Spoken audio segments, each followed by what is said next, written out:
So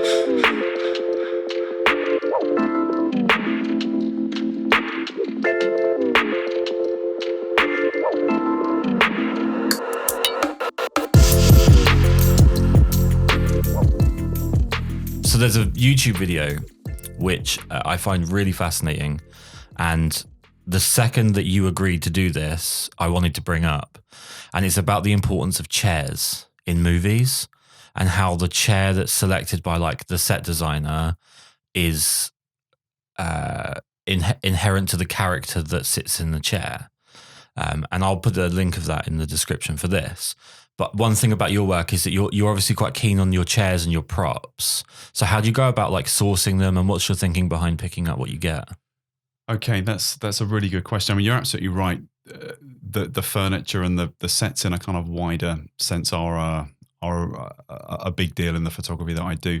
And I think, as with virtually everybody that's doing photography or anything creative, you're working against budgets. And so while I probably have a dream shopping list of furniture and chairs I'd like to buy, it's in practice it's pretty random the way that I get them. So I look on eBay, on Gumtree, Facebook Marketplace, jumble sales, any little shops that I happen to come across, and that's where they come from. And I hardly pay anything for them. And I think what I'm trying to evoke with this kind of use of furniture is firstly for the pictures to look original and stylish, if I can do that as well, something that maybe other people aren't doing. But I think the images are sort of minimalist in many ways. They're not elaborate sets, and I think the pieces that are in the pictures can tell part of the story. And right. I think that's the kind of thinking behind it. I mean, there's so much to be added to your images by doing that. I mean, I find one of my personal favorite things about your work is that there's a very deliberate color palette. It feels like to every photo that you do, like it doesn't.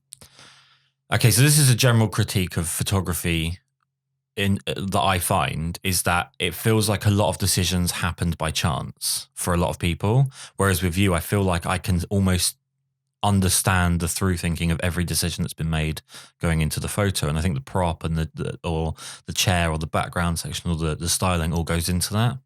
Yeah, that's absolutely right. I mean, before I do any shoot, the color schemes are planned out in advance. Whenever I can have input or make decisions about the wardrobe that's going to be in the shoot as well, then I always do that. And I think maybe that sounds like it's over controlling, but it's no, I do think about color extremely carefully, and I'm thinking about whether I want a warm palette or a cooler palette, or how those decisions might relate to the personality of the person that I'm photographing.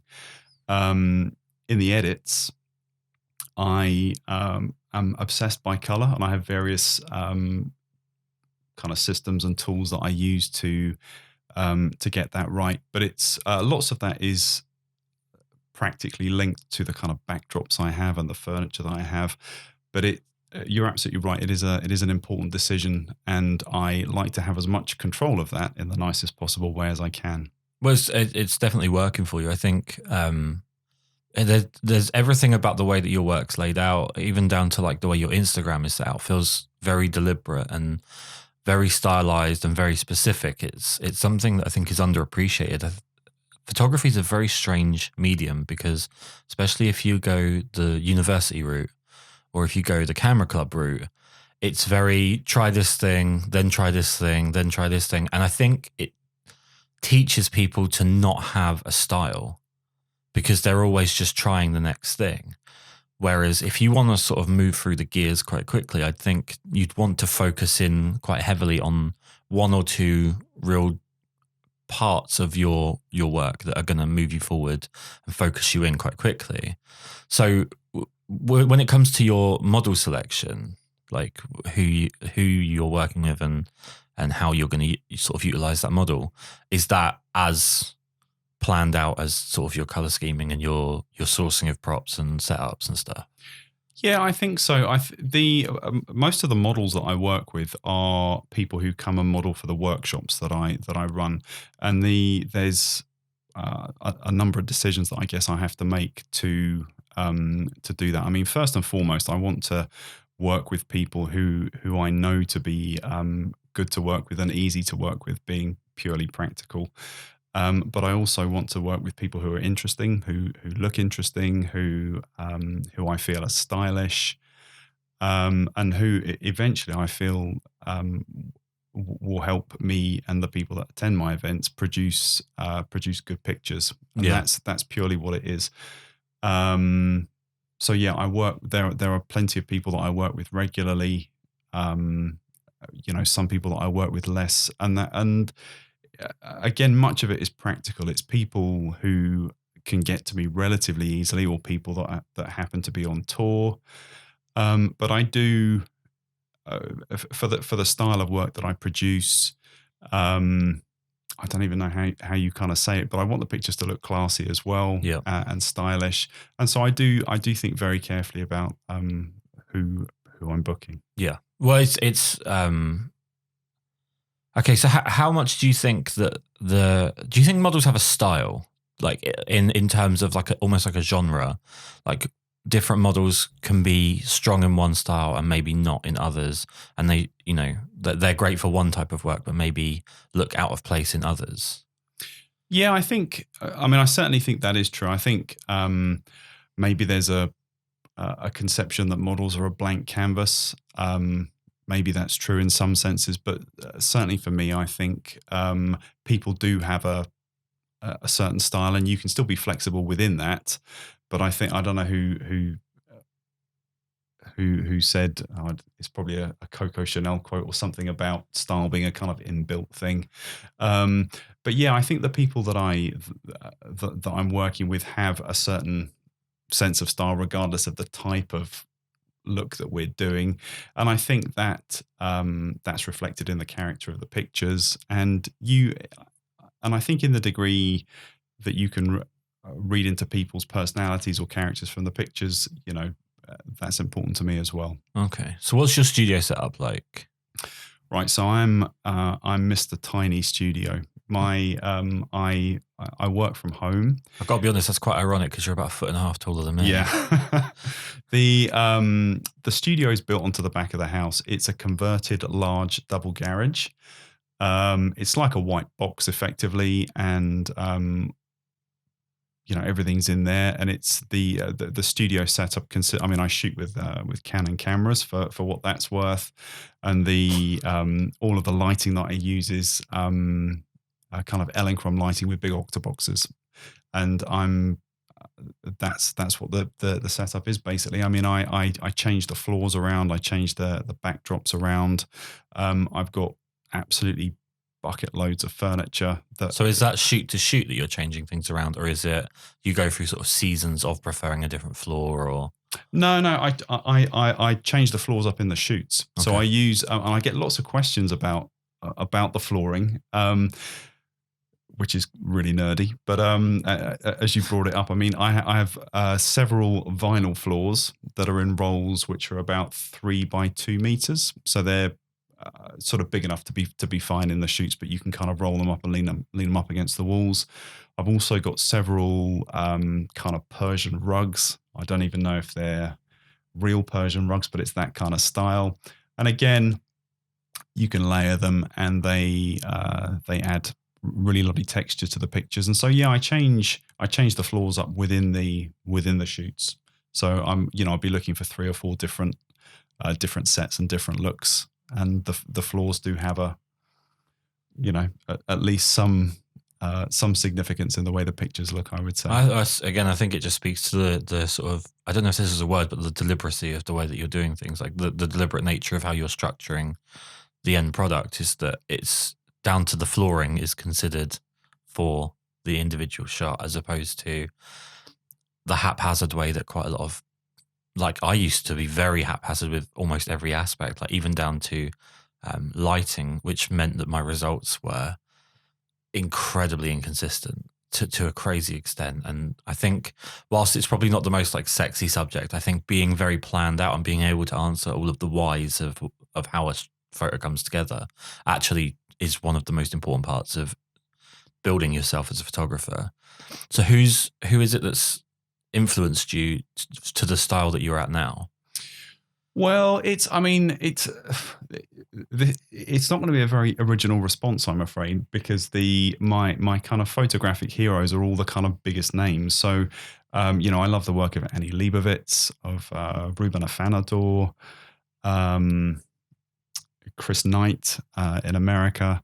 Lindsay Adler's other half, right? Exactly. Yeah. Mark Seliger, who's probably best known for his Vanity Fair Oscars portraits. There, many, many, many others as well. But I sort of take my lead from the biggest names, and not, I think everything original in photography has probably been done, or nearly always been done. And so there are many people that I take inspiration from. I'm not suggesting that I reinvent the wheel every time I do a shoot, but it's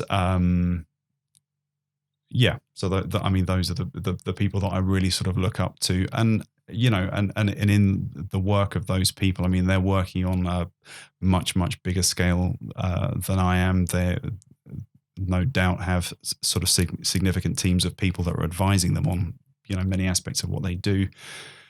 But the color work, the use of kind of different textures in the pictures, such as the kind of rugs and fabric drapes and cushions and all of that type of stuff, all of those things are considered by those big names as well.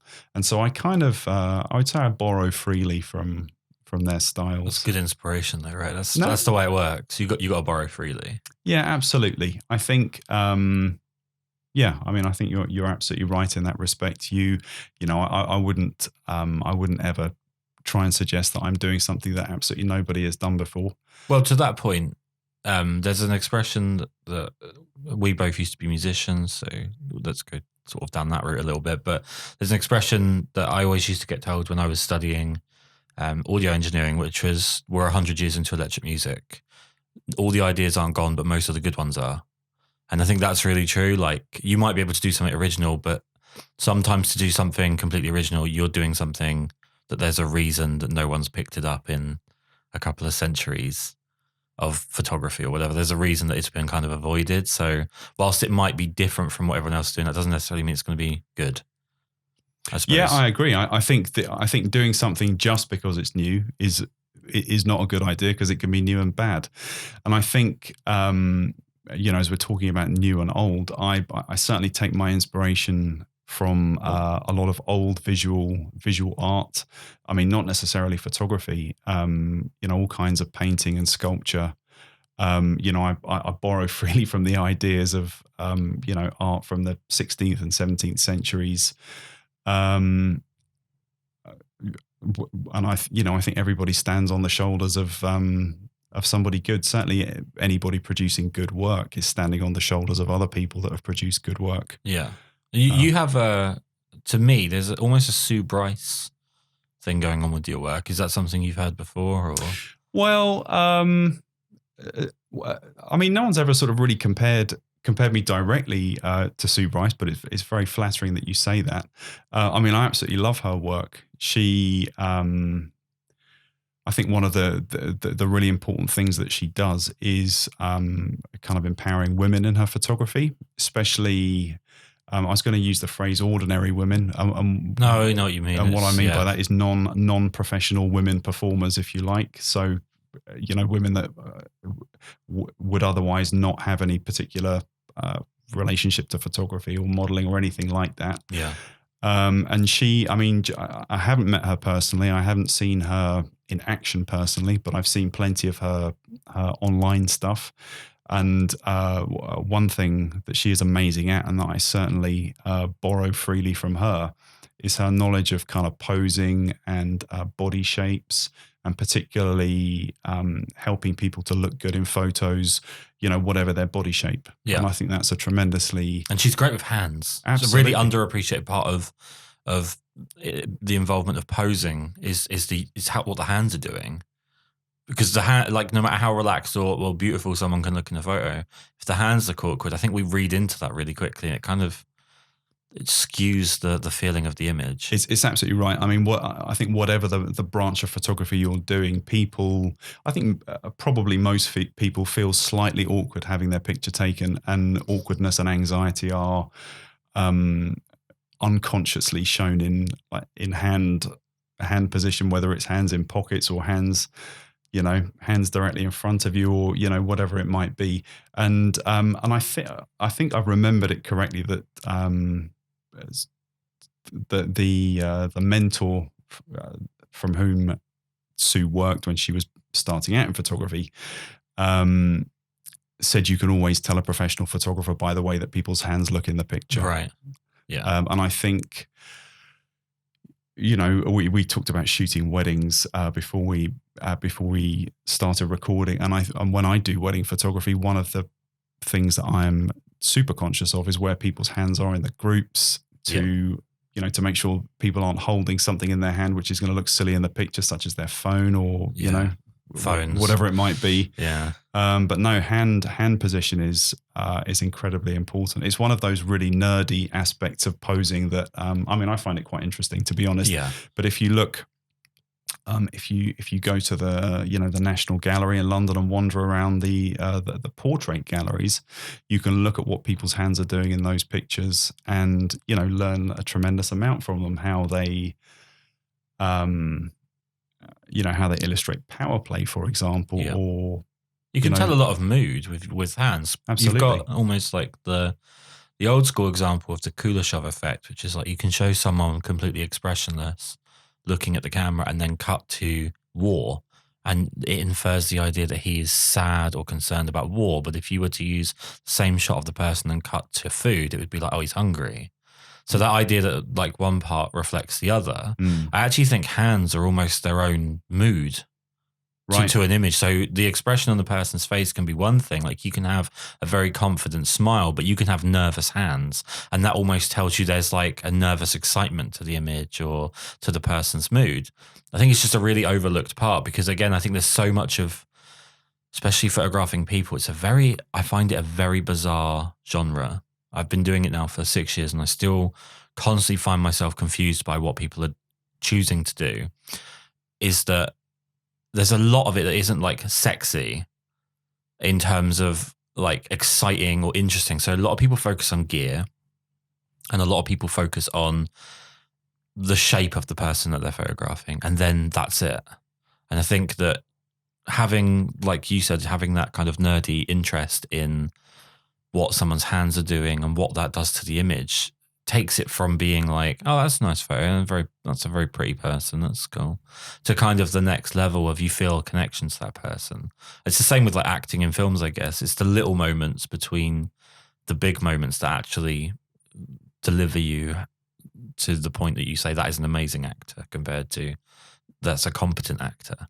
Yeah, if that makes sense. Absolutely. And I think to kind of follow on about what you were saying about hands and other kind of small things in the photo, if those small things are wrong, even though they're kind of insignificant in a sense, they can, once you notice something is wrong, they can really draw attention away from what is supposed to be the main event. Yeah. And that's a good example of why it's important to keep an eye on those small things. And I think with, sorry to keep going on about hands, but I think with hand position, that's something that you learn to look out for as your experience grows in photography. It's, first of all, you're going to be concerned about what somebody's face is doing, or where you've put the light, or, which direction their body's pointed in. And obviously that all becomes instinctive in time. And then you can start looking at the other things, such as, are they pointing a finger in a funny way, which you might not initially notice. Yeah. Like a calm review of images after you've shot a set, or do you go like shot to shot and then are you quite a slow shooter? Yeah, I am a slow shooter, actually. I in the studio, I always shoot tethered. So I shoot into capture one, and I check after every single picture. And that's, I don't know, no one's ever complained to me about that. I guess. I don't know whether it secretly annoys the people that I'm photographing. It means I end up taking fewer pictures. So it means the culling is less painful at the end of the day. But I do shoot slowly, and I do. You know, people talk about chimping during the shoots and checking everything out. I mean, that's something that I would agree to disagree on. Yeah. I think one of the joys of digital photography, and certainly one of the joys of shooting tethered, is that it gives you that opportunity to check everything as you go, and not, you know, God forbid you get to the end of a shoot, realize you've been doing something wrong the entire way through, the client's gone, and you know, it prevents those kind of problems. Yeah, I think the general idea around like chimping being a bad thing is something that needs to be kind of more environmentally contextualized. So if you're photographing dance, then it's obviously not a good idea to stop completely every couple of seconds and kind of break the mood, and it doesn't let the person get a flow and so on. But if you're in a studio and you're doing quite calm posing and it's all about mood and, like you say, being very deliberate with every part of the pose, then obviously it would make sense. There's a whole part of photography that you might be able to help me out with here, actually. This constant recall to how you're not a real photographer unless you've shot film. And if you take advantage of what digital is brilliant at, you're not a real photographer. Like if you take advantage of that instant gratification, that instant ability to check on what you're doing, you're not a real photographer. If you take advantage of the fact that you can, maybe not to what you're saying now, but like the ability to take more shots. Something that I do a lot is I do a lot of stitched imaging. So I do a lot of imaging of people where I need 16 to sort of 24 photos to stitch together for the end product. And I've even been told, well, if it was on film, you wouldn't be able to do that. And I find it very bizarre that because I'm definitely not one of these people, but there's this constant recall to specifically 35mm film being something of like the absolute benchmark that we all have to always work to, regardless of how advanced the tools we get are. It's a very bizarre setup to me. Yeah, that's right. It's I mean, I'm very much of the viewpoint that you should use the technology to do whatever it can do, and if that means you've got a screen on the back where you can check everything, if it means you can work in Photoshop and you can crop things out, you know, if you can remove people's wrinkles if that's what they want, if you can do all kinds of things that you couldn't do in film, that's fine. Go ahead and use those tools. I think there's certainly a discipline involved in shooting film. There's a discipline with getting things as good in the camera as you can. And practically speaking, that's going to save you time at the other end. But I think it's, to be honest, I find it patronizing when people say those kind of things. And people work in all kinds of ways. And I certainly wouldn't presume to turn around and tell somebody they had to shoot this way or that way or do things my way or, you know, whatever. Yeah. I think people should work whatever the way that they enjoy, most of all, the way that they're getting the results that they want to get most of all, and whatever works for them. I mean, if you're trying to work in a way that someone's told you to, you just, you know, you won't do it at the end of the day. Yeah. And I think, you know, if you're shooting with an iPhone, go ahead and enjoy shooting with your iPhone. You know, if you're shooting with whatever it is, just enjoy it and work in the way that works for you. To me, it's a very selective way of looking at idealism, because if you're so set on things being original, I actually had this on a bit of back and forth online with this just constant, like this one gentleman was just constantly pointing out, oh well, you know, if it wasn't for Photoshop, you wouldn't be a photographer, essentially. Like there's no skill or merit to what you're doing with a camera because you use Photoshop. And that if you were shooting film, you wouldn't have that option. Firstly, it shows a complete misunderstanding of what you can do in a darkroom. But if you're, as I responded to them after I got a little bit tired of the constant back and forth while I was trying to be, for once in my life, a little bit well-mannered with my response to some idiot online, I actually just said, well, if you're so set on everything being original, you need to piss off in a wagon in Utah and do everything on glass plate. Like, Why is 35? It's like you ignore like 100 years almost of history. Then you go to 35mm, and that's apparently where we should have stopped. And then everything after that's wrong. it's a very photo specific issue with this like cherry picking one particular point and saying that's when it was good.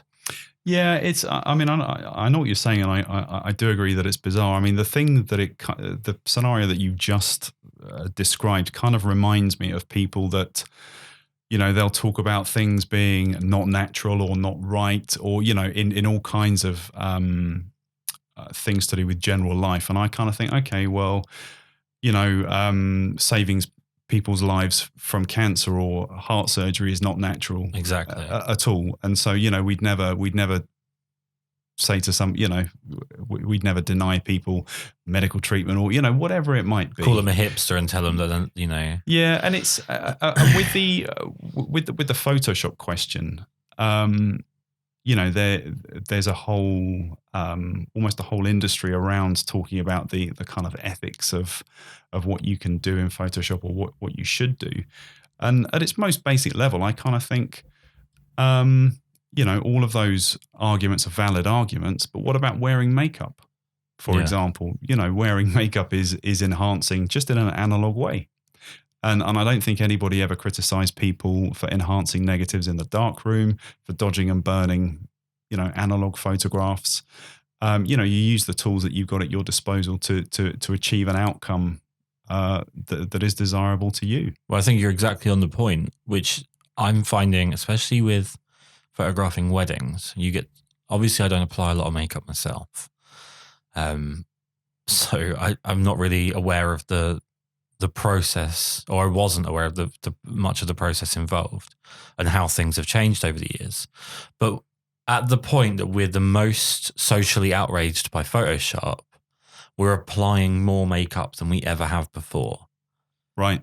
Do you know what I mean? Like, we've now got makeup that's specifically designed to fake shadows on your face, specifically designed to fake highlights on your face. I've seen tutorials on how you can put makeup on your chest and make your chest look fuller. You can put makeup on your abs and make it look like you work out more often. That's not socially terrible, but it's socially terrible that you would be removing zits. It's cherry picking morals a little bit. Yeah, I agree. I mean, all of this stuff is smoke and mirrors at the end of the day. People want to look nice. They want to look their best in their photos. And whether you do it with Photoshop or whether they're having makeup or whether they have plastic surgery or whether they wear expensive clothing or whatever it might be, those modifications, whether they're done in the digital realm or in the analog realm, people want that. Obviously, within Photoshop editing and so on, there are limits of what, I don't know whether you call it whether what is right and wrong, whether what is tasteful or distasteful. Everybody has their own opinions about that. Well, let's go down that route a little bit then. So, as a photographer, and obviously quite a prolific and talented one, what do you feel you have a social responsibility to project certain body types or for you to fight certain stereotypes, or in terms of your editing, do you feel like you are being given a social responsibility that perhaps you haven't taken on voluntarily, or do you feel like you have one? That's a really good and multi-layered question. I think my general approach to editing is, and I think this is one that many people go by. When I'm removing things from people's pictures, I will remove blackheads or spots or anything which probably wouldn't be there the next week. I certainly wouldn't ever remove people's moles or any other like a birthmark or anything like that, unless a client asks me to, of course. I think there is a role to play in body image with people, and I'd certainly be the last person to try and promote any particular body type over another. As the father of 3 girls, I'm intensely aware of how body image is a factor in everybody's life, but particularly in the lives of women and girls. And so I try to keep the pictures as natural looking as I can.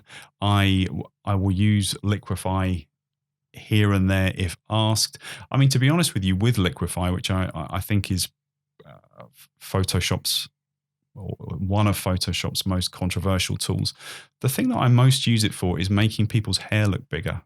Right. So, and I think increased hair volume is something that nobody could jump up and down about and say is it's 2019. Give it time. Give it time. Someone will find a way. So you have 3 girls. Yes. How old? So they're 15, 25, and 30. Amazing. So how do they feel about what you do? Well, I think they're interested in and enjoy what I do. I mean, I've photographed all of them prolifically over the years, especially the youngest one. My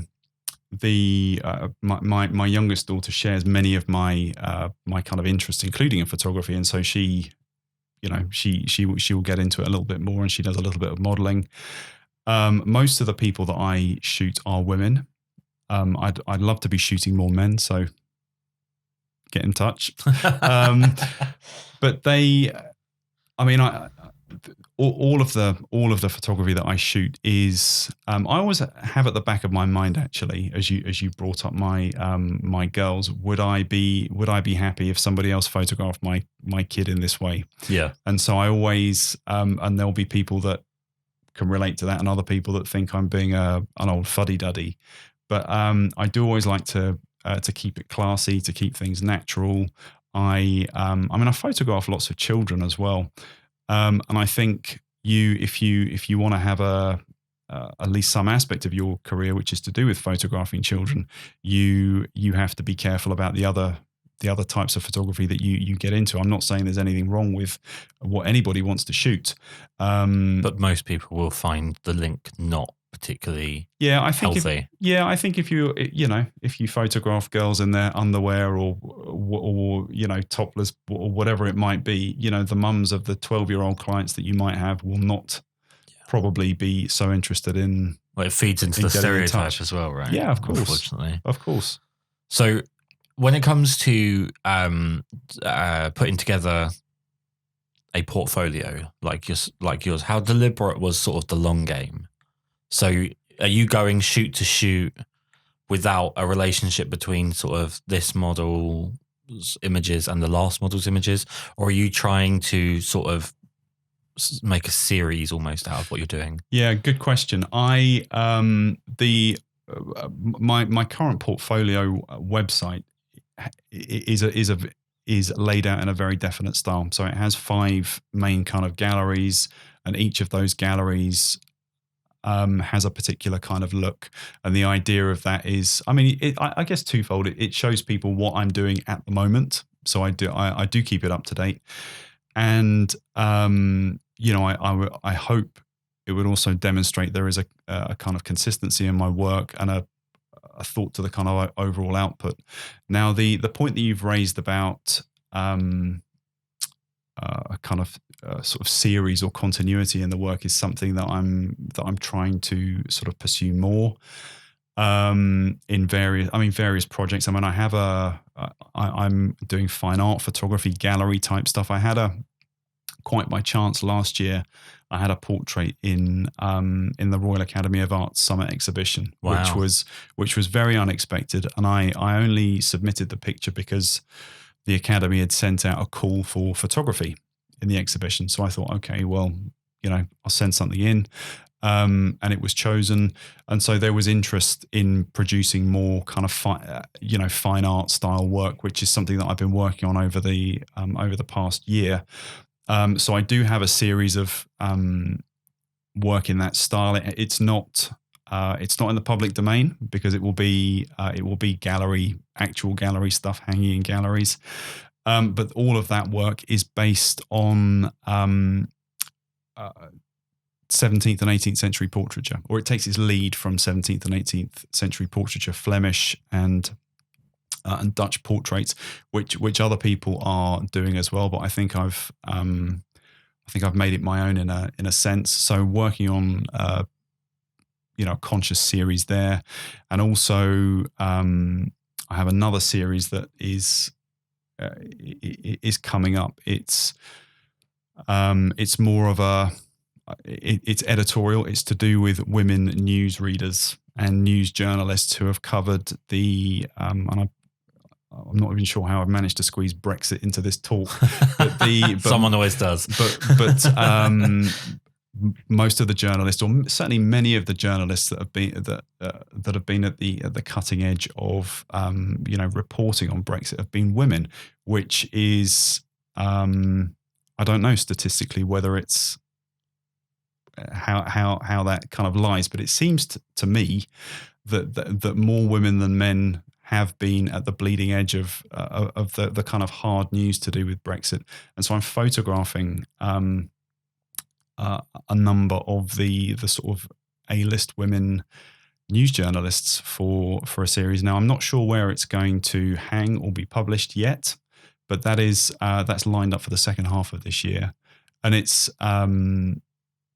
it's to do with continuity in the work and having. I think individual pictures are really nice, of course, but if you can produce like a body of work, it's a different feeling, right? Yeah. It's a different feeling entirely. Yeah, because sometimes when you have one image or one set, I suppose if you're very self-critical, you can almost feel like it's a fluke yourself. Yeah, no matter how much you know that you put into it. So the ability to kind of not recreate, but to evolve on that and improve on that's a really good feeling. I think it's an underestimated feeling. Yeah, I mean, I think images work great in sets, and I'm a fan of the photo book. Not that I've made anything like that myself, but it's one of my favorite ways to consume photography. I mean, I love Instagram and all of the kind of online platforms. But and maybe this is a controversial thing to say, but I don't find them on the whole to be the best places to find super talented photography. So it's the nature of what it is. It's a new medium, and that's going to attract younger people. It does two things. One, you've got people that are less experienced, which means they haven't got to a point where their inspiration is coming through properly in their work, and technically they're not entirely there, and maybe they're not sure what their voice is, and they're still finding what they want to do. And the other side of it, in my opinion, is that there's a lot of trend chasing. A lot of people who, I mean, what was it last year? Like late last year was just everything was just girl with sunglasses, neon lights. Yeah. That was every portrait that existed in the world. And it's just that I actually think is one of the biggest downsides of Instagram, on top of the fact that I think it has skewed the model photographer relationship quite a bit. I think it's turned a photographer into a piece of furniture.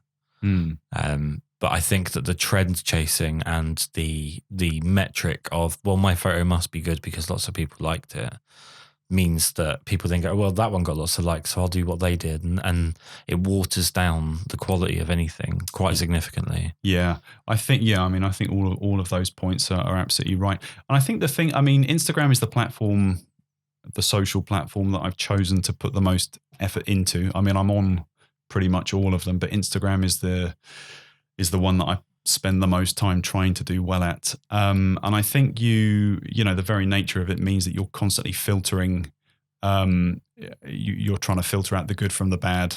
And it's okay. But I think if you're looking for true inspiration, I would say I think books that's where you find it most. I mean, the whole sort of process that goes into conventional publication, and I mean that as opposed to self-publication, there are high editorial standards in all aspects of the work. And I think you can, it'd be wrong of me to say that there isn't loads of good photography on social media, but it's so time consuming finding it at times. And I think, absolutely everything that exists is on the internet now, and you can, on YouTube, you can probably learn how to do absolutely everything, but we have limited time. Yeah. And there's like 300 million hours of video posted like a day or something crazy. It's just, and and so it's inconsumable. Yeah. And if we all had limitless lives, then fine. It would be great to peruse YouTube and find tons of good stuff. But I think in the real world, there has to be sort of editorial stuff happening so that you can find what you're looking for. And that's why I love photo books. I do think one of the problems we have, and it's not related to just photography, it's related to pretty much every medium of every media, is that the second something new comes along, we immediately discard the old.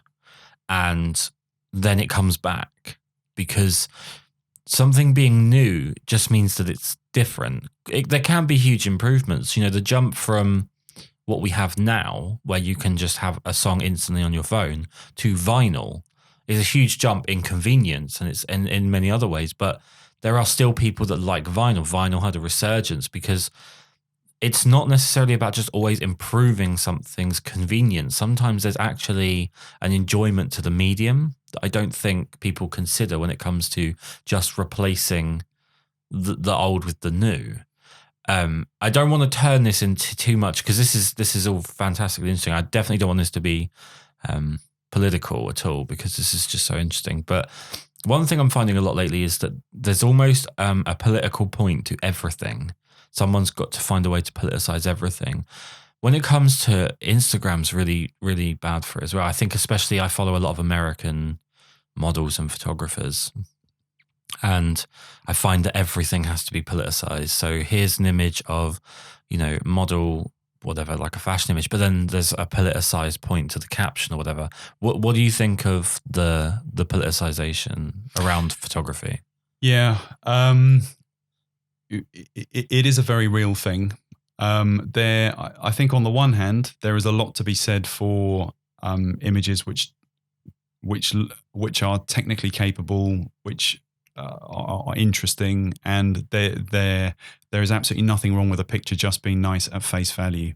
I think there is also nothing wrong with a picture having a message, absolutely, whether that's a political message or something else. I think what you're referring to is pictures that have a kind of pseudo message. So Right. they're just a kind of ordinary picture where somebody has slapped on a caption which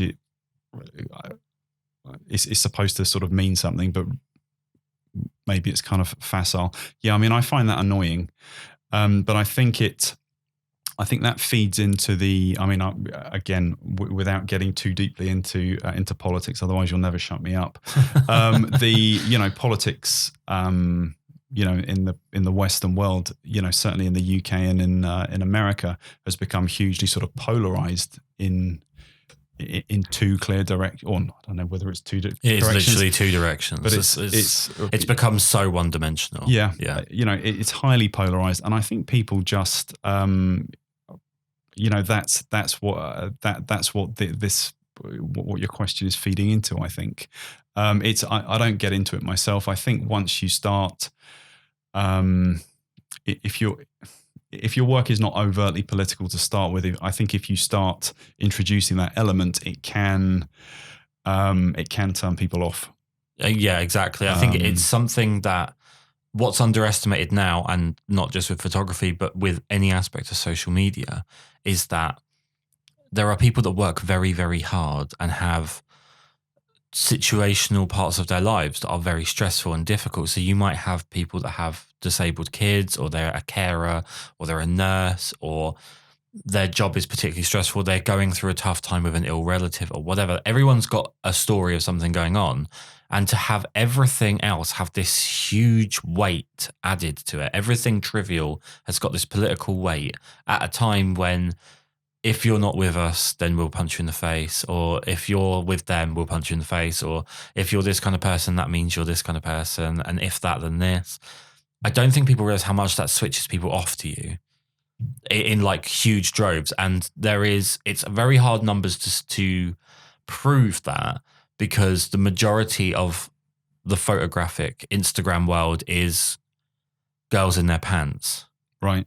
And it's shocking to find that the majority of people that are apparently very influential on social media are girls in their pants. It's very surprising that they've got huge numbers of likes. It must be for reasons that are so hard to fathom why they're popular. I find it's a very sad time that we can't just, like you say, you can't have an image that's perfectly enjoyable in its own right, and it doesn't have to carry some huge message.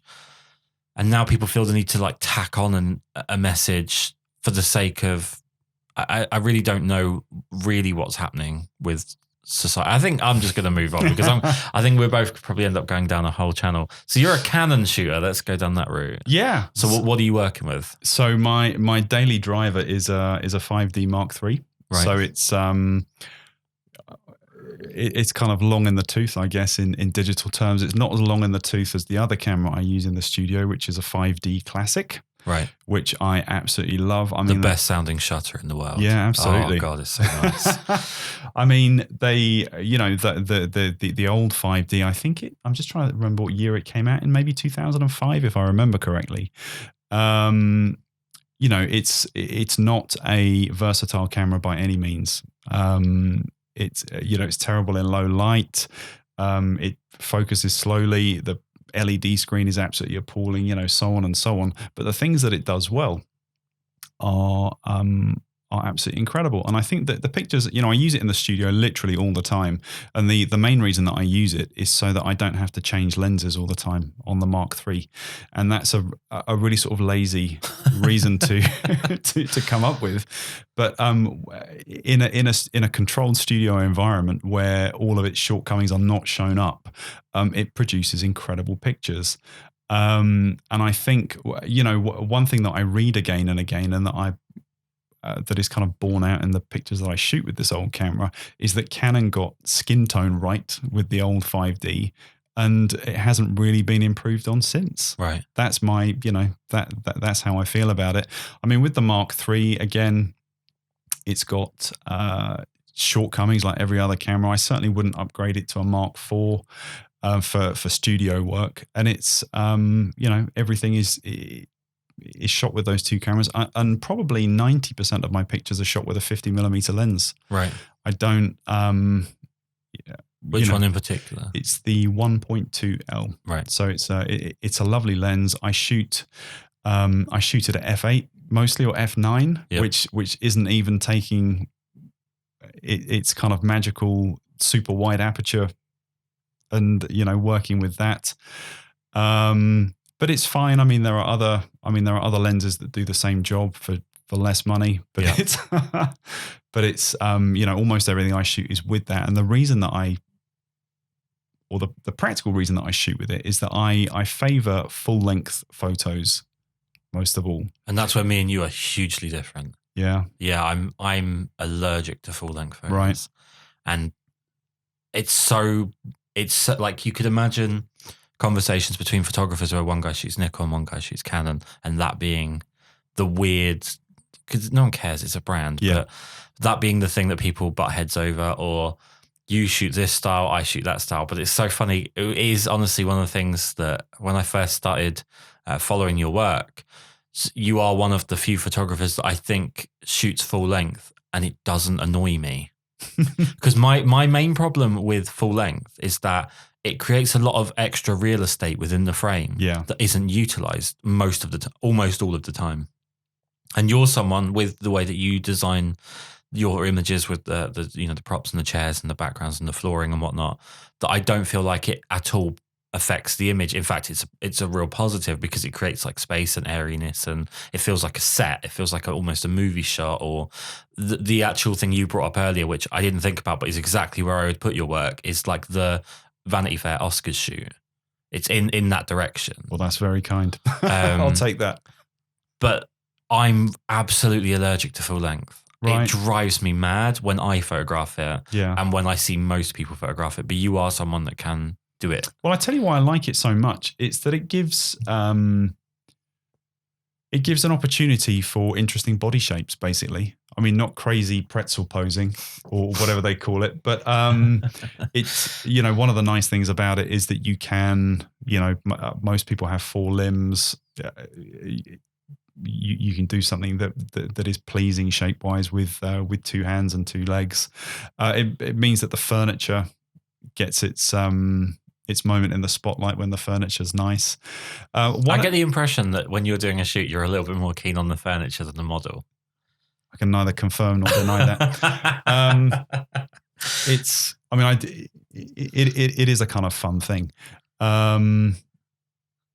So yeah, I mean, as we were talking about Instagram a few minutes ago, one thing that's kind of interest, I guess, as we're talking about this, is that the pictures that I post, which are not full length, are always more popular on Instagram than the ones which are full length. Right. And so I don't, I don't really shoot with that intent, or I try not to shoot with that intent. But yeah, the closer up pictures always do better on social than the full length ones. I think it's just ones. The medium, right? It's on a phone. That means they feel like they're closer to the person. I think that's probably true. And I do shooting full length is a kind of default thing for me, and I do make an effort to shoot other crops as well. I mean, one of the things that makes me a tiny bit lazy about it is that I always shoot with, just prime lenses. I don't have any. I do have a zoom lens. I have a 70-200, which I use for weddings, but in the studio, just primes. And which means that I literally have to move myself to get a different crop. And I do make the effort to do that. I would probably be shooting other crops if I use the zoom lens as well. But that, I'm entirely a prime shooter, but I have a 24-70 f4, which the reason I have the f4 and not the 2.8 is because I needed to stop myself from shooting certain things wide open. And especially with weddings, especially when you're dealing with low light and stuff, sometimes you can really fall into the habit of always shooting wide open. Yeah. And by having that f4, I was just almost... it's almost like, I think it's the Chinese army. They put the pins in the collar so they can't drop their head. I almost had to do that for my own safety at a wedding. Yeah, I think I hardly shoot anything with a shallow depth of field. I do. I mean, when I'm shooting natural light, then yes, and with weddings, I think you want to kind of get that look. I think that's what clients want at the end of the day.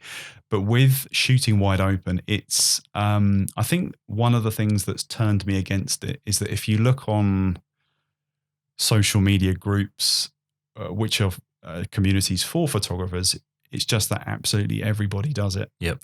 And I think when when people get a DSLR and a a 50mm 1.8 or whatever that will go wide open, it's so different to shooting on a point and shoot or a bridge camera or a professional photo then. Yeah, and so that's what everybody's doing. Yeah. And they've got that in the phones now, right? You can now fake that in the phones. Yeah, absolutely. And I think it's there's sort of the snob in me is thinking, okay, well, I don't want my work to look like everybody else's, so I'm going to shoot at f8 or f9 or f10 or whatever it might be. And when I look at some of the photography that I admire the most in, published photography in Vogue magazine and in Vanity Fair and GQ, all of the pictures that are in those lovely publications are all shot at not at shallow depths of field. Yeah. I don't know. That's just my thoughts. It's almost like a self-fulfilling prophecy. If, like you say, and I absolutely agree with you, everyone that buys a DSLR or whatever mirrorless is knocking about, they buy the 50mm equivalent, the 1.8. They stick it at 1.8 and they shoot like that. And that has gone from being the hallmark of using something that's a real camera as opposed to like the old school point and shoots or the disposables or now a phone, to now being, oh, that person just got their first DSLR and they've bought a 50mm 1.8 and they're shooting it wide open. Yeah. It becomes it's almost eating itself alive. It's a snake that's eating its own tail kind of thing. So you're someone that seems inherently, and I apologize for the language, but there's only one way I can say this, like you've really got your shit together when it comes to your portfolio. Like it just feels like you've really got a very concise, clear idea of what you're doing.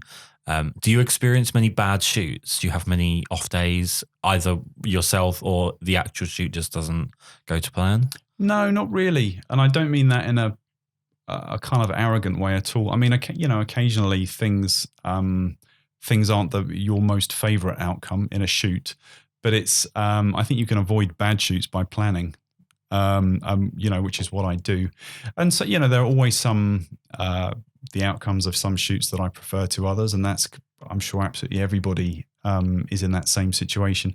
I mean, no, I don't have any sort of absolute turkeys, thankfully. Right. I mean, I like them all really, and some I like more than others. Maybe that's the best way of doing it. How long have you been photographing now? Well, I've been photographing full time for 4 years. Okay. So, Christ, that's impressive. I mean, I did it as a sort of side hustle for a little bit, and as a hobby for years before that. But yeah, full time, hammer and tongs, 4 years. And what was it that drew you to the camera? That is a very good question, and I don't even know. I think with in the beginning, it was just the real kind of banal stuff, the joy at seeing nice pictures, which I, if you flick through the pages of a magazine and just enjoy looking at the pictures, that's what it is. And I thought, okay, well, I wonder if I could do that.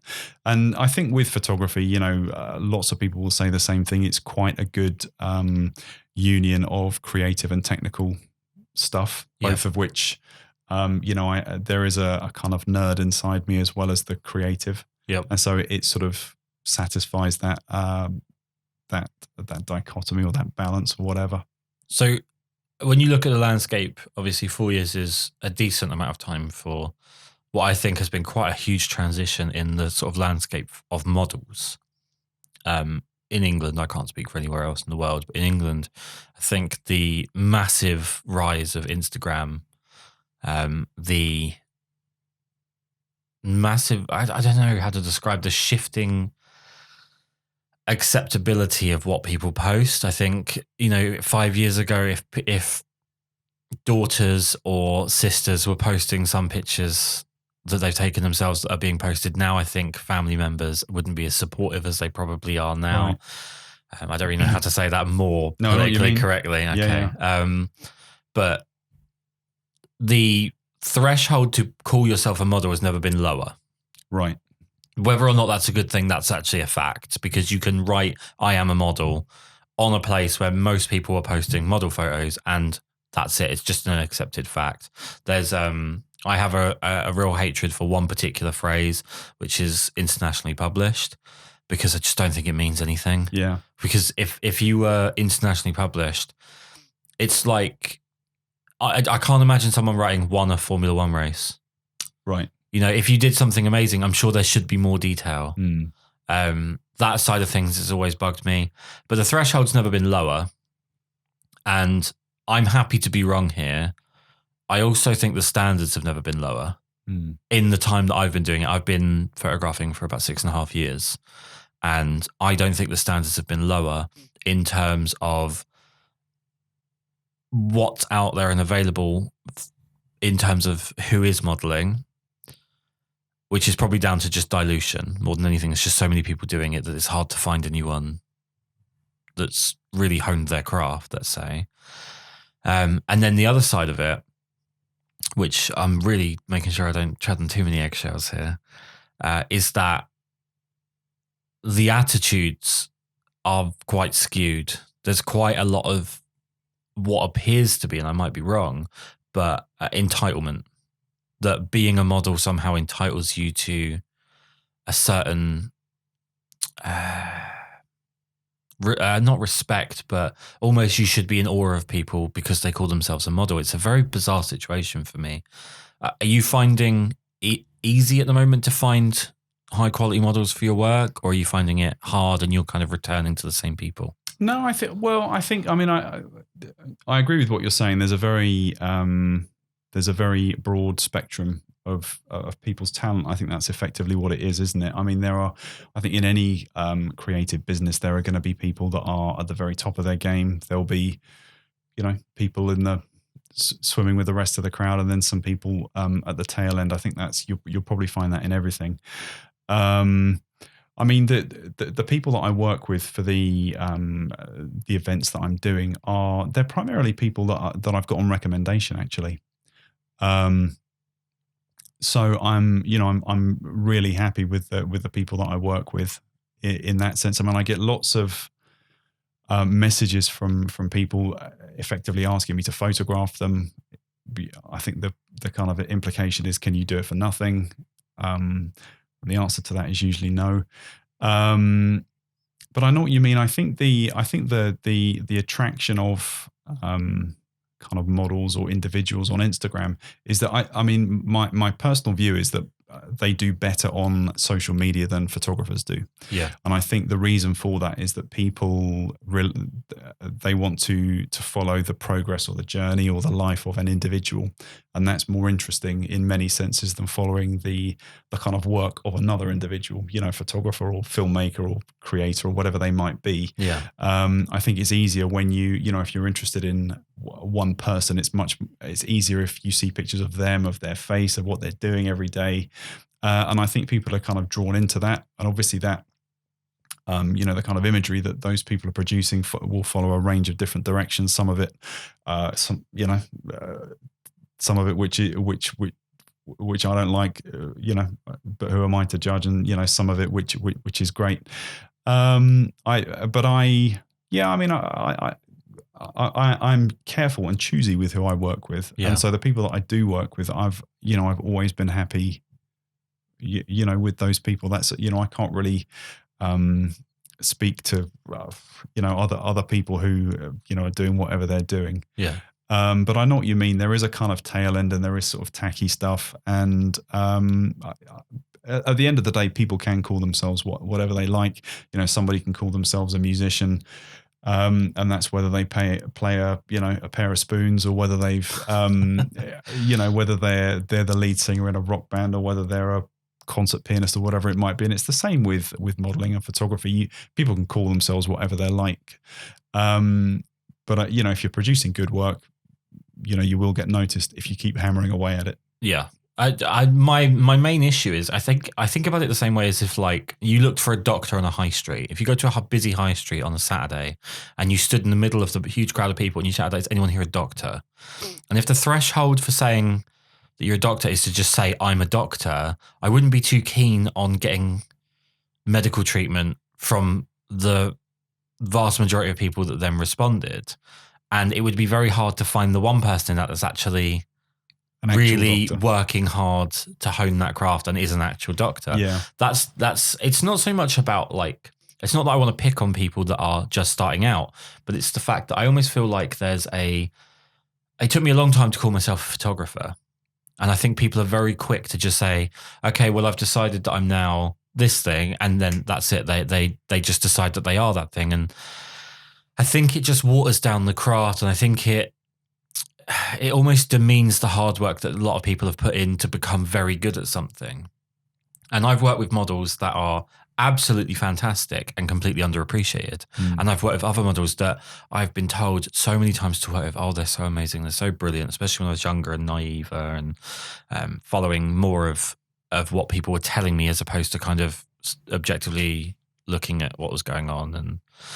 And they've been terrible, but they're very much liked social media wise or on their shoots because either they have a personality that is very favorable with certain types of photographers, or they have a social media that's very favorable with certain types of people that want to double click on certain types of images.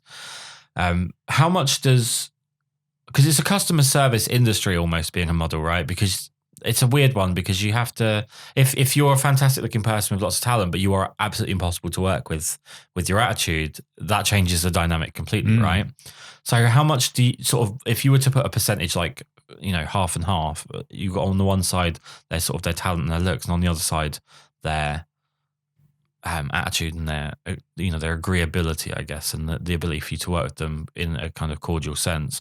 Where's the importance for you? Is it like 50-50 or? Yeah, that's an interesting question. I mean, I think it would be 50-50. I think it's, I mean, straight down the middle for me. I think if you photograph somebody who kind of looks interesting and you think they're stylish or they think they're stylish or whatever it might be, and they're a complete nightmare to work with, then that's pretty grim. And I think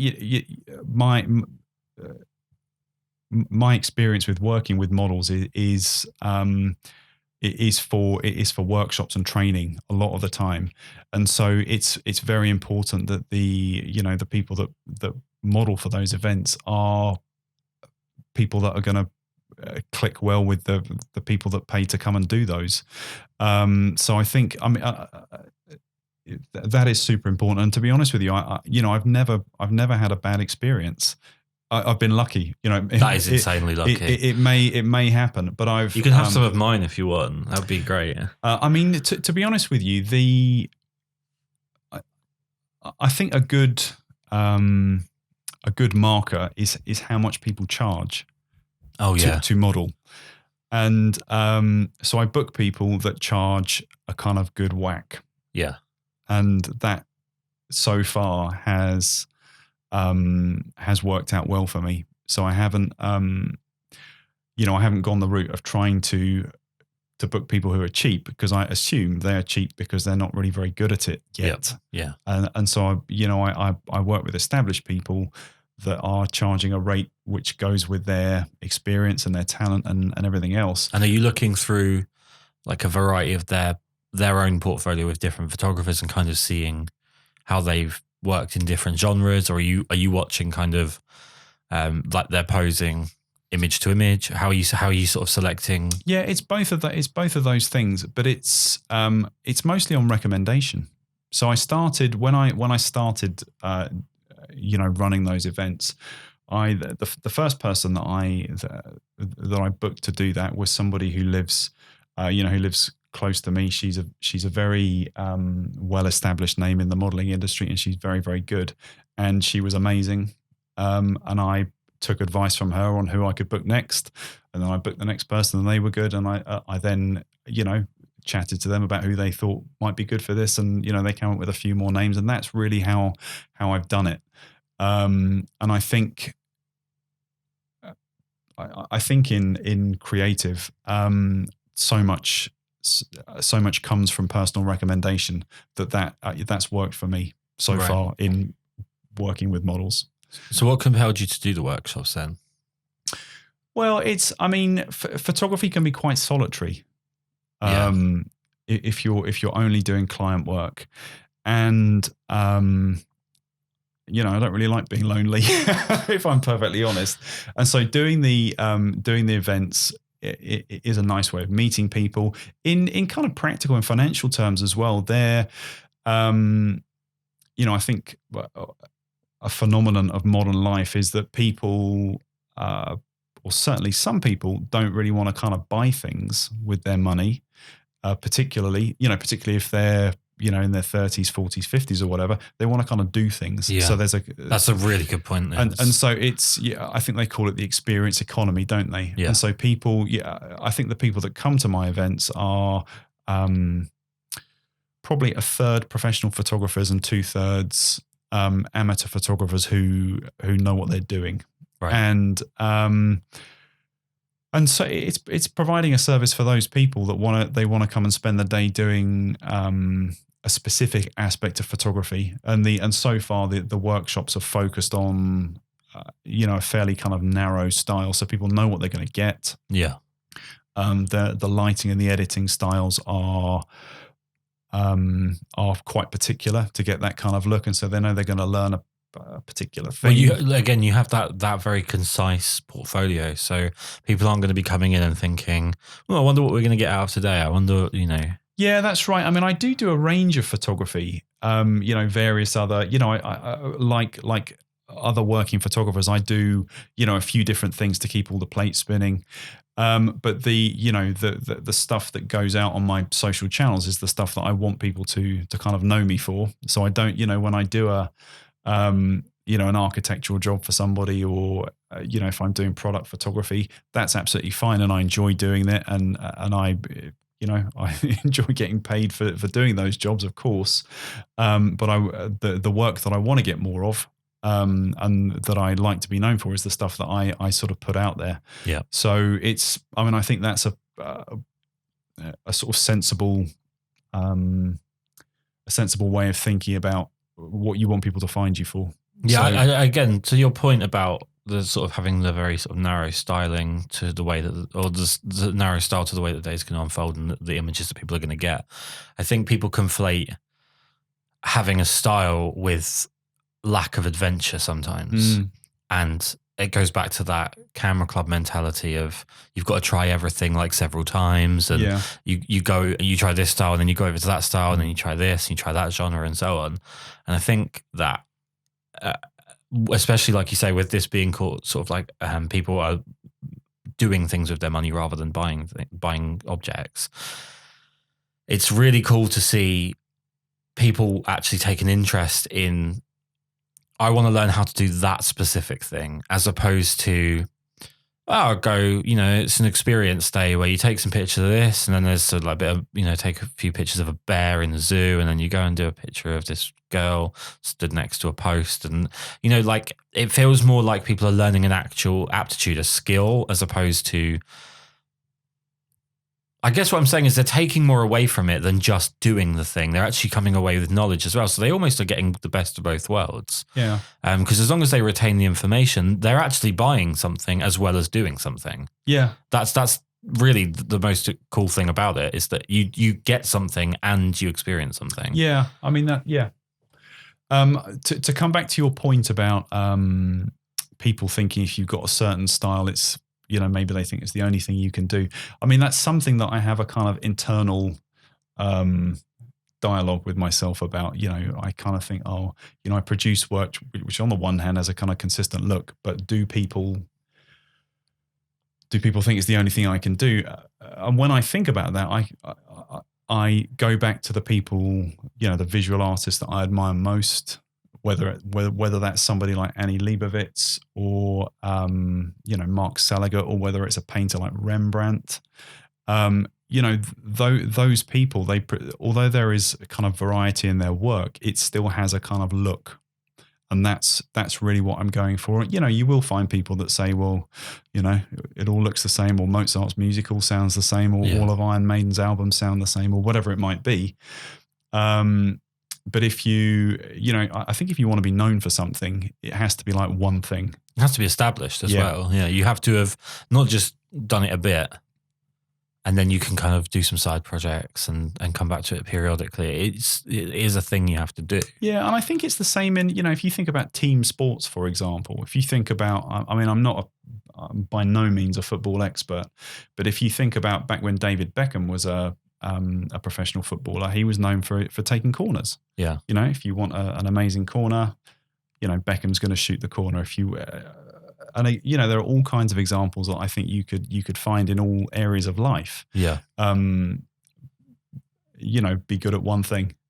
Instead of being jack of all trades. Yeah. It is that old phrase, and it's annoying when cliches are actually really accurate. Yeah, they are true. And I think the thing is, when it's a service that people are paying money for, if you, I think if they weigh somebody who they perceive to be an expert against somebody who they think is quite good at it, or they can do 5 things, if they're going for a specific thing, my sense is that they will go for the expert. Yeah, being purely practical. Yeah, and I think that the people that will listen to Mozart and say that it all sounds the same aren't people that are ever going to appreciate that genre. Right. So listening to the opinions of people that are never even going to appreciate that genre is counterproductive to ever improving within that genre, if that makes sense. So some people might say, okay, well, you only play one type of music and I don't see the positives in that, but someone else who does really appreciate and listen, like not hear, but listen, will appreciate more of the work that's gone in, the nuances of what's created the piece, as opposed to just kind of taking it as a lump and saying, gave it a go, didn't do anything for me. What else have you got? Yeah. And there is this danger, I think, especially with creatives, of always wanting to please everybody. Yeah. How do you fight that? How do you not chase the metric of likes? Again, that is a very good question. I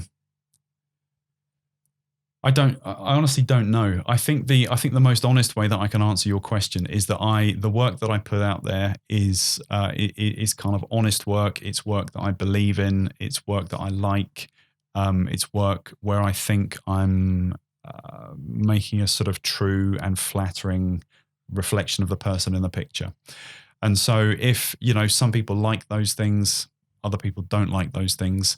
I think if you chase likes, it's a race to the bottom, and you end up producing, tacky work or bad work, and to be honest with you, likes, social media likes, they don't really kind of count for anything. It's flattery at the end of the day. If 10 people like a picture, or 100 or 1,000 or whatever it might be, it doesn't, if that booked in the next job, if getting 200 likes on a picture booked a shoot in, or whatever it might be, then yeah, fine, okay. But you could take it down and cash it in and pay the bills. Yeah, exactly. But it doesn't. It's just one, likes and all the social stuff is just one facet of your marketing and the sort of front facing nature of your business.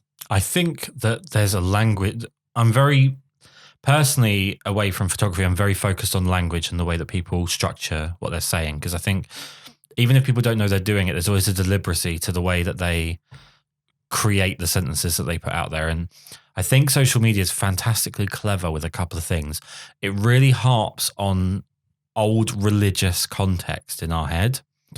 The idea that you have followers. The word followers, I think, is a very deliberate choice. Like a disciple, isn't it? Exactly. And I think people really see it that way. Maybe not, they don't see the biblical connection, but could you imagine meeting an adult on the street? So you're out and about and you see, oh, I know this, there's a model I know, and you meet their husband or their partner or whoever, and they say, oh, hiya, I've got 3,500 friends. You just think, oh, he's a bit... Sounds ridiculous. Yeah, it sounds a bit simple and a bit stupid and a bit almost mean-spirited in a sort of self-aggrandizing sense. And the fact that the metric now for people is, well, I've got so many followers and I've got so many likes and I get this much interaction with, it's a bit gross to be justifying your existence in those numbers. Like, okay, so you've got 3,500 or 10,000 or 100,000 or whatever people that follow your work or follow your Instagram feed. It's not even your work. They're literally following in the most convenient sense possible. So it's just, I think there's a whole language to it that I don't know. I don't know what the next stage is, because something I'm always obsessed with is, well, okay, so we're here, but what's next? Because, with Facebook, there was the thing of like, how many friends do you have? And that was like when I was at school, sort of around the time that Facebook was just starting, just as I was leaving, I think. And it was like, oh, how many friends do you have? It's very important you have lots of friends on Facebook, because the more people you have, somehow that does something to who you are as a person.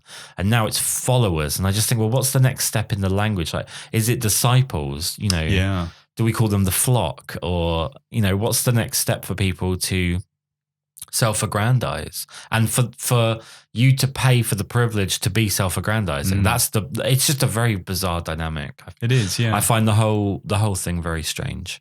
So you photograph weddings as a primary and a secondary? Yeah, so both. Yeah, so I do several weddings a year. Although I have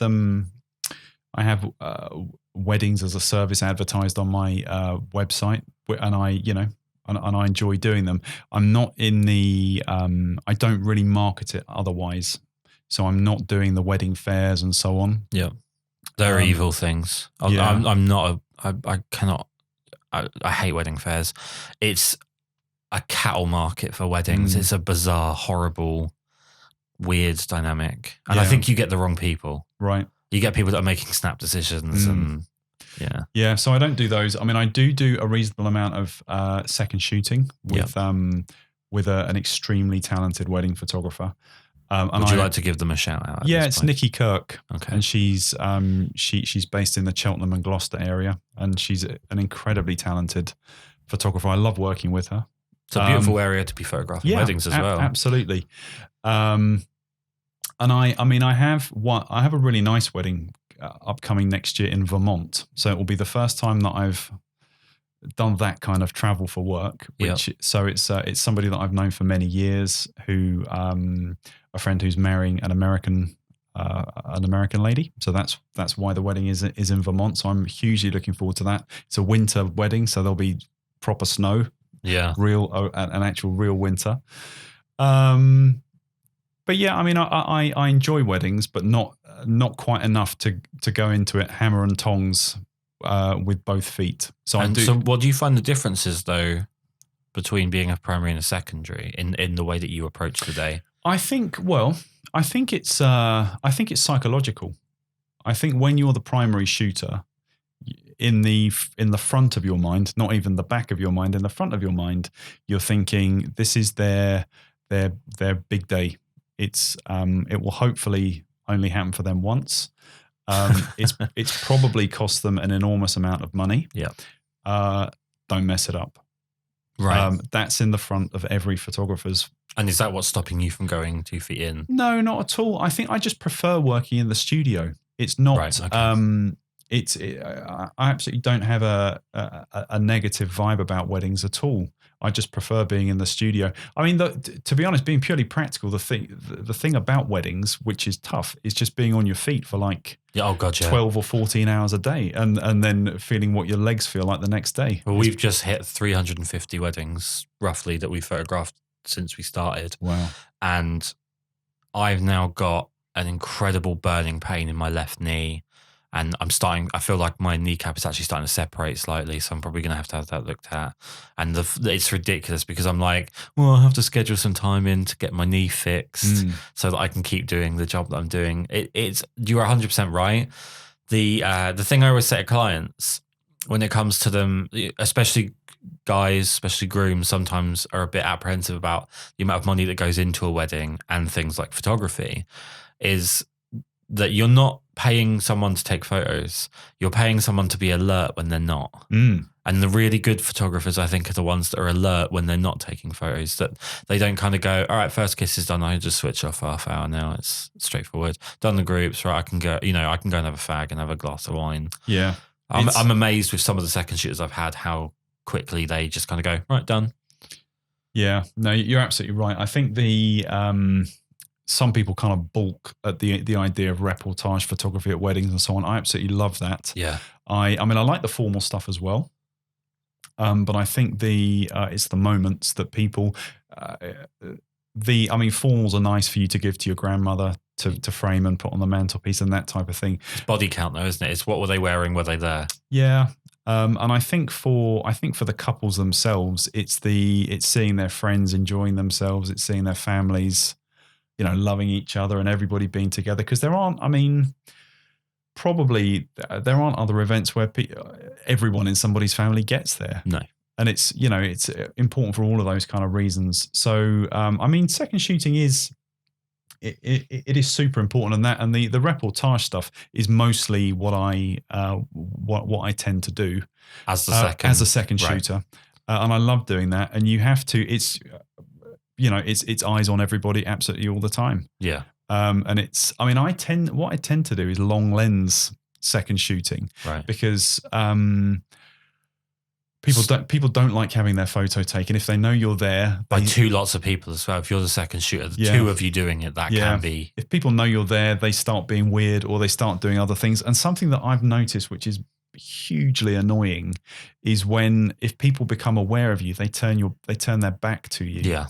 And I understand it. I get it that, people feel a little awkward being photographed, but part of me wants to kind of say, look, your hosts have paid me a lot of money to take these pictures for your hosts. Yeah. Now just play ball, please. Oh, do you know, it's so funny. I had a wedding we went on holiday a couple of weeks ago, and the day before we flew out, I had a wedding in Kent. I'm guessing off the top of my head. It was a good wedding. It was a nice day. They had Star Wars people there, which I'm not really a Star Wars fan. I don't really like the same film 5, 6, 7 times in a row, but that'll be the majority of comments that I get for this now. But it was a lovely day and everything, but there was these two guys doing exactly what you're saying. So they're chatting to each other.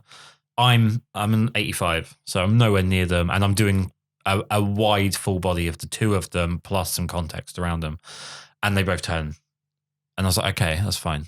I'm not giving up. So I've worked my way around. I'm shooting some other people, and I basically do like a big C shape and go around to the other side. They turn around again. And I was like, I'm going to call them on it. So as I walked past them, I walked straight through, and I said to them, I'm going to get you. Like, you can do this all day long. I will last longer than you, and you're drinking alcohol. So I'm going to be more alert. Yeah. And I got them within about 10 minutes because at that point they were aware that it wasn't a big deal to have a photograph of them standing around chatting. It's amazing what people are apprehensive over. Yeah. We actually have a system. So me and Jamila photograph weddings together. And the majority of the candid stuff that makes the cut happens after the sort of group and couple photos, but before the meal. Yeah. So that's like that. The Americans call it like cocktail hour or whatever you want to call it. That's where the majority of our good candid stuff comes from. Jamila does it because by the time I've done the groups and I've had to shepherd however many people, they're very aware of me as a photographer. But the majority of guests haven't acknowledged that Jamila's carrying a camera because she's just helping me get people together. So then they're aware of me as a photographer, so they're not going to calm down and act naturally.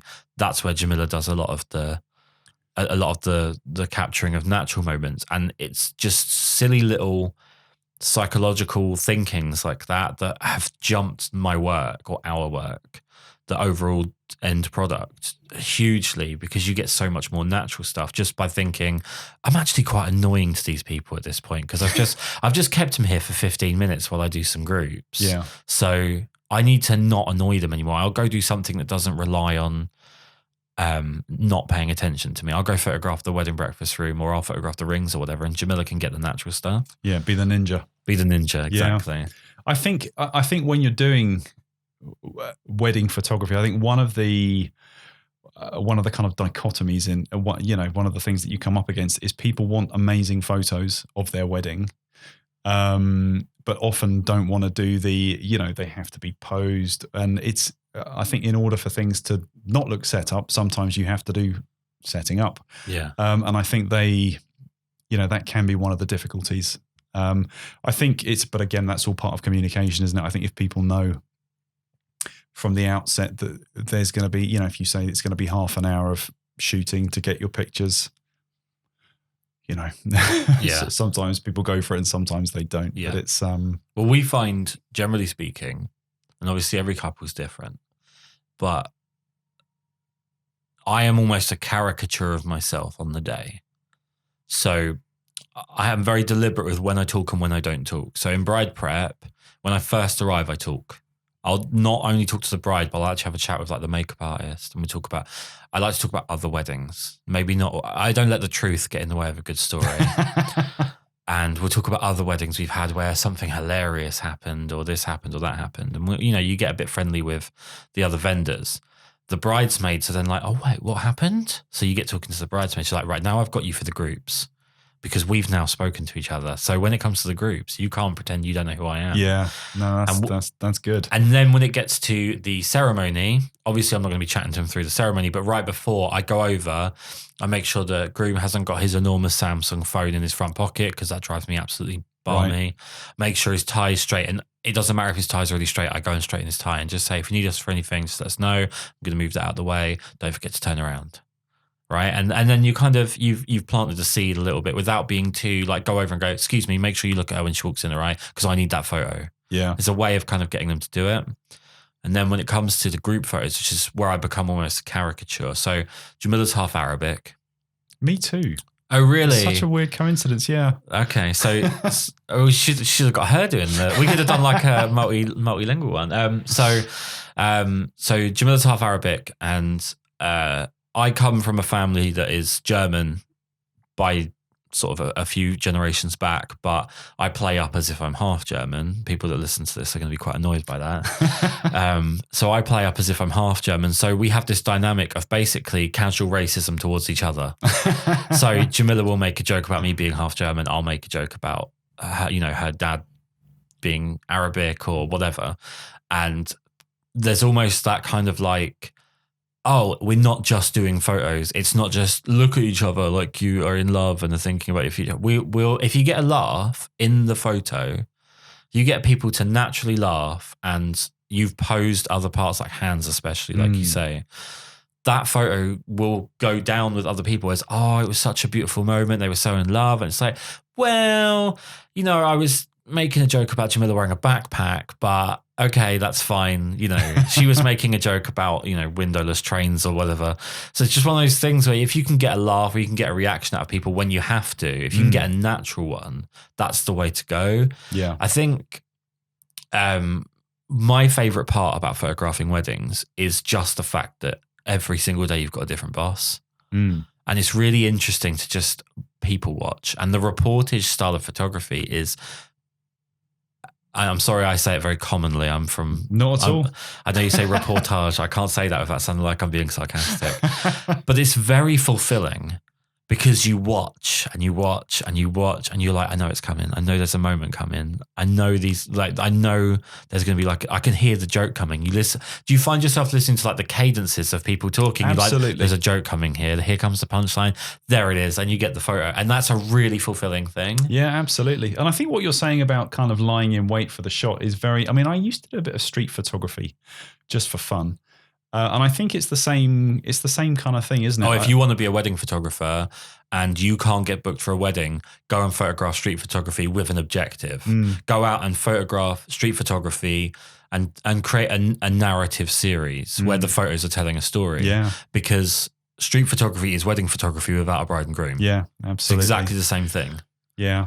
And I think, I mean, same skills involved. I think to get, you know, all of the kind of killer street photographers that I love, I think for every keeper that they get, they must have 100 duds. Yeah. It's so tough. But yeah, lying in wait with your wedding shooting is key. Yeah, it's one of the really, it's the fulfilling part of it, right? So I know with almost any couple, I've had maybe 5 or 6 over the 350 that we photographed where it was just like pulling teeth. There was either an argument going on underneath the surface that we didn't know about, or that, you know, we didn't know the details of, that we couldn't get through to get those nice couple photos because there was something else going on. Something else was on the back of people's minds. But the majority of the time, I really don't worry about when you give me a bride and a groom or a bride and a bride or a groom and a groom about how to get that reaction out of them, because once you get them on their own and they're married and all the tension's gone and they're calmed down, you can talk to them and you can pull that stuff out really easily.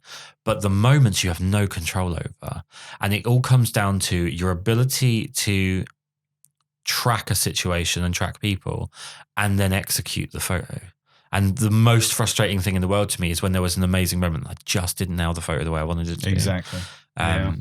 That's always been the part of when I'm going through the photos, I'm just like, oh, that's a waste. That's a real shame. So we need to tell everybody who you are and where they can find all of your amazing work. Okay. Well, I'm David Shoukry. My amazing work. Well, you find it in 2 places. I have 2 websites for the 2 strands of my business. So my portfolio is at davidshukry.com, and that is where all of what I consider to be my best work, my best current work is. My consumer website, which is where my stuff for workshops, the various software I make, family photography and that type of stuff, that's EnglishPhotoworks.com. And my Instagram is EPWPhoto. Amazing. Honestly, I appreciate it so much for you coming in. I'm a huge fan, and this has been a really cool chat. No, it's a pleasure to finally meet you. Thank you. Lovely.